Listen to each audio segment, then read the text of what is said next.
Четвертый международный юношеский турнир по футболу на приз Ахрика Цвейба пройдет с 18 по 24 мая в городе Сухум. В турнире примут участие команды лучших клубов мира. Организаторы турнира – футбольный клуб «Динамо Сухум», Госкомитет по делам молодежи и спорта, администрация города Сухум, Федерация футбола Абхазии. Официальный партнер турнира – компания «Аквафон», информационный партнер – Абхазская государственная телерадиокомпания. Я думаю, что нам нужно почаще такие мероприятия организовывать, и тогда все у нас будет хорошо.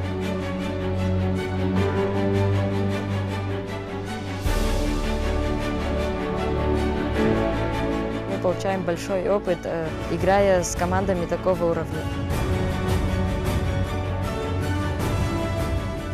Такого теплого и добродушного приема я давно не встречал. Если нас еще раз пригласят, мы отменим все, но сюда приедем.